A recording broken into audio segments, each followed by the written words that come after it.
Hi friends, আজকে আমি তোমাদের সাথে পুরুলিয়ার ট্যুরের সেকেন্ড ডের ডিটেলসটা শেয়ার করছি। তো সেকেন্ড ডে আমরা যেখানে ছিলাম সেই রিসর্টটার নাম হলো কুশলপল্লী রিসর্ট। এটা অযোধ্যা পাহাড়ের একদম টপে। এর থেকে ভালো রিসর্ট আর অযোধ্যা পাহাড়ে নেই। এত সুন্দর রিসর্টটা, যেমন বড় তেমন মানে সুন্দর। আমরা পুরোটা কভার করেছি কারে, এতটাই বড় যে হেঁটে দেখা সম্ভব হয়নি।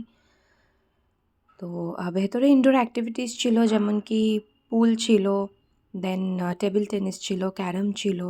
আউটডোর অ্যাক্টিভিটিসও অনেক কিছু ছিল, বাস্কেটবল, গলফ, দেন ফুটবল। যে যেই গেমসটা পছন্দ করে সেই সেটাই খেলতে পারে। এগুলো জন্য আলাদা এক্সট্রা চার্জ ছিল না। সুইমিং পুলে আমার হাজব্যান্ড হুট করে নেমে গেছে, অসম্ভব ঠান্ডা জল ছিল, আমরা কেউই নামতে পারিনি। তো মানে শীতকালে মেনলি বড় বড় রিসর্টে গরম জল প্রোভাইড করে, এখানে কেন করেনি জানি না।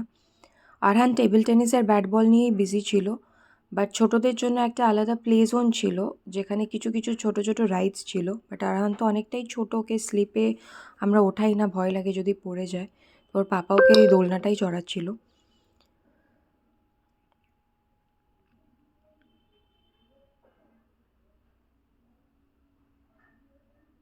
তো ওখানে সাইট সিন করার মতন এমন কিছু নেই। লোয়ার ড্যাম, আপার ড্যাম এই দুটো ছিল, আর এটা মার্বেল লেক।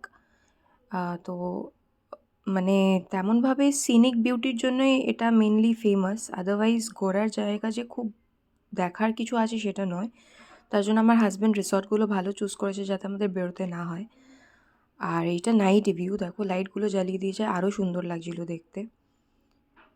তো তোমরা যদি কোনো সময় যাও পুরুলিয়া, চেষ্টা করবে এই রিসর্টে একদিনের জন্য হলেও থাকার, খুব ভালো লাগবে।